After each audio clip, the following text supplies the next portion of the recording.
Alors aujourd'hui, on va parler de vendre en douceur. Peut-être que toi, tu as le problème suivant, c'est que toi, tu fais des contenus de qualité, tu proposes vraiment de la valeur dans tes produits ou dans tes services, mais tu es un peu désavantagé par rapport à des concurrents qui, eux, ont des produits peut-être de qualité moindre, de valeur moindre, mais qui font vraiment du marketing rentre-dedans, vraiment des trucs dans ta face, des trucs et que toi, tu serais vraiment pas à l'aise à faire parce qu'il faudrait se transformer un peu en marchand de tapis et tu te dis, moi, je suis pas un marchand de tapis, j'ai vraiment pas envie de faire ça. Donc, si toi, tu te trouves désavantagé par rapport à tes concurrents, il y a une méthode qui fonctionne et qui fonctionne vraiment, qui te permet de faire de la vente de façon bienveillante, de la vente douce mais qui marche vraiment. Et cette méthode-là, elle fonctionne particulièrement bien sur les formations. Pourquoi ? Parce que dans les formations, il y a une grande idée. Alors, je vais t'expliquer tout en détail et tu vas pouvoir faire ça chez toi. C'est un système qui consiste à vendre, entre guillemets, des idées, c'est-à-dire à convaincre les gens d'une idée, plutôt que de devoir pousser ton produit de façon agressive. Et l'idée, c'est que d'abord, dans un premier temps, tu vas convaincre donc les gens de la grande idée qui est derrière ton produit. Par exemple, je vais donner des exemples de ce que j'appelle une grande idée. Moi, sur mes formations sur l'efficacité, l'organisation, comment s'organiser quand on est créateur et tout, ces formations-là que je crée là-dessus, elles sont souvent basées sur l'idée suivante, qui est l'idée que les listes de tâches ne marchent pas. Que les listes de tâches sont néfastes, qu'elles font culpabiliser les gens parce qu'on n'arrive jamais à les terminer, et qu'on peut d'ailleurs jamais les terminer, c'est-à-dire c'est un mythe, ça n'existe pas. Pourquoi ? Parce que tu l'as remarqué, plus on ajoute des tâches à celle, plus on coche des cases dans sa liste, plus on rajoute des tâches. C'est-à-dire que chaque tâche qui est fermée, qui est terminée, va entraîner des nouvelles actions à faire. Une fois que j'ai fait ça, ça m'ouvre tout un champ libre disponible pour faire ça, pour faire ça, pour faire ça, pour faire ça. C'est-à-dire que fermer une tâche, ça a des conséquences et ces conséquences sont des nouvelles tâches. Donc c'est un trou sans fond, c'est un cycle infernal, on n'en sort jamais. Donc ça, si tu veux, par exemple, c'est une grande idée. C'est que les listes de tâches sont néfastes. Bon, donc ce que je vais faire quand je veux proposer aux personnes qui me suivent une formation sur l'efficacité, c'est que je vais les convaincre de cette idée-là plutôt que de les convaincre que mon produit est le meilleur, que mon produit va changer leur vie, etc. Donc si on veut faire de la vente douce, c'est ce qu'on va faire. On va d'abord, dans un premier temps, il y a une deuxième partie qui arrive après, je vais te l'expliquer, mais dans un premier temps, convaincre, mettre tous nos efforts de persuasion sur la persuasion autour d'une idée. Et ça, tu sais le faire, et ça, tu peux le faire. C'est finalement de la pédagogie ou de la sensibilisation. Ce sont des idées desquelles tu es convaincu, et t'as pas besoin d'être un marchand de tapis quand tu convaincs les gens d'une idée. Tu les convaincs pas que ton produit est extraordinaire, que c'est le meilleur au monde et tout. Tu les convaincs juste qu'il y a cette idée-là en laquelle toi tu crois, et tu voudrais bien qu'ils croient aussi dans cette idée-là. Tu voudrais faire partager ta conviction, ta certitude autour de ça. Je te donne un autre exemple de ce que j'appelle une grande idée. Dans mes formations sur la prise de parole, j'utilise souvent la grande idée suivante, de laquelle moi je suis convaincu, c'est que les gens n'ont pas besoin d'apprendre à parler en public parce qu'ils savent très bien, et tout un chacun sait très bien s'exprimer quand on est dans un climat de confiance. C'est-à-dire quand tu es avec tes proches, quand tu es avec tes meilleurs amis, à ces moments-là, tu peux expliquer un sujet de façon claire et convaincante, sans avoir besoin de notes, sans avoir d'hésitation, sans devoir reprendre chaque phrase et faire un montage. Tu arrives à expliquer un sujet clairement dans ton style à toi.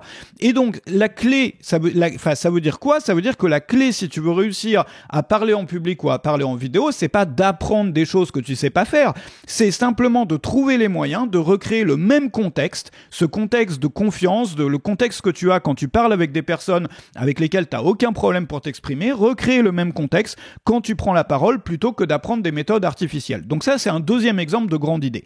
Donc moi, lorsque je lance un produit sur l'efficacité ou la prise de parole, je vais mettre beaucoup plus d'efforts à essayer de convaincre mon audience de ces idées-là, donc de ces idées de fond, plutôt que d'essayer de les convaincre d'acheter mon produit de façon frontale et directe. Parce que une personne qui est convaincue d'une grande idée comme ça, donc de la grande idée qu'il y a derrière une formation, c'est une personne qui va avoir derrière beaucoup plus de chances de l'acheter.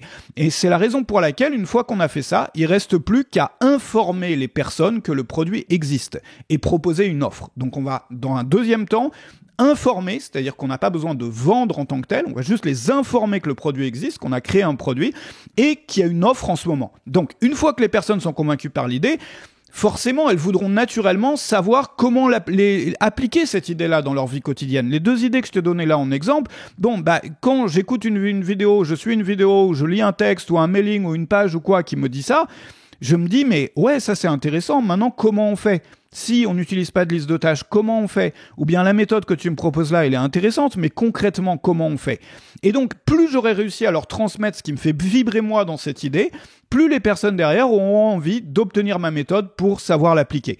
Et même si j'étais nul en vente, même si je savais pas faire du tout un argumentaire, il me suffirait de faire ça pour avoir des résultats. Par exemple, après avoir démontré la grande idée, je peux dire, par exemple, il reste maintenant à savoir comment faire. C'est-à-dire, petit 1, l'idée, voilà, je vais te convaincre de cette idée-là, moi qui me fait vibrer, qui est importante pour moi.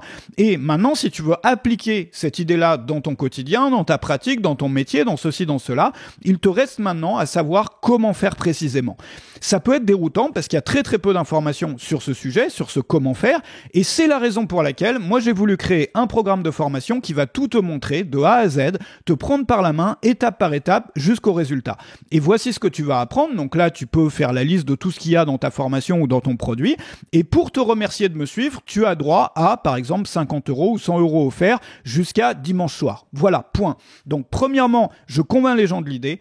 Deuxièmement, je les informe que le produit existe, donc c'est la raison pour laquelle j'ai créé ce produit, c'est-à-dire pour savoir comment faire. Et pour te remercier, j'ai créé une offre, j'ai mis une offre avec ceci ou cela d'offert jusqu'à telle date. Et tu vois, j'ai pas passé tout mon temps dans cet exemple-là à dire mon produit il est le meilleur, mon produit il va absolument tout changer dans ta vie, il faut que tu achètes ton produit, sinon tu vas mourir ou ça va mal se passer pour toi. Non. Tu vois, j'ai jamais poussé mon produit. J'ai juste vendu, entre guillemets, l'idée, la grande idée. Et puis, dans un second temps, j'ai informé la personne de l'existence d'un produit qui peut l'aider à l'appliquer. Alors, si tu veux apprendre à écrire des textes qui vendent de façon intelligente, c'est-à-dire sans devoir pousser ton produit comme un marchand de tapis dans chacun de tes mailings, j'ai créé une leçon vidéo pour les membres de Web Marketing Junkie. Tu sais que je publie une leçon vidéo tous les jours pour les membres que je filme sur tableau blanc virtuel avec des stratégies, avec des méthodologies, avec donc ça va de la création de contenu jusqu'aux promotions, au lancement et tout. Et j'ai créé cette leçon qui s'appelle Textes qui vendent, la formule simple en 3 points. Et ça, c'est le modèle qu'il y a derrière tous les templates de pages de vente, d'argumentaires de vente. Et c'est quelque chose qui peut vraiment t'aider à faire des ventes finalement, à avoir des résultats, mais sans devoir te transformer en marchand de tapis qui répète à longueur de journée « mon produit est le meilleur, mon produit est le meilleur, mon produit est le meilleur » et qui rentre un peu dans le... Enfin, c'est de la vente plus psychologique, tu vois, et c'est... je sais pas, c'est tellement satisfaisant quand on travaille comme ça. Donc je t'invite à regarder ça, regarde ce que je fais sur Web Marketing Junkie, c'est dans la description. On fait des zooms plusieurs fois par semaine où on discute, où chacun vient avec ses problématiques et on trouve des réponses. Il y a des tonnes et des tonnes et des tonnes de leçons parce que je publie une leçon tous les jours pour les membres et t'accèdes à toute l'archive de leçons aussi. Il y a des formations qui sont offertes, qui sont incluses. Il y a toutes sortes de choses. Je te retrouve en dessous si tu veux aller voir ça et je te retrouve demain pour un nouveau contenu. Salut chez toi.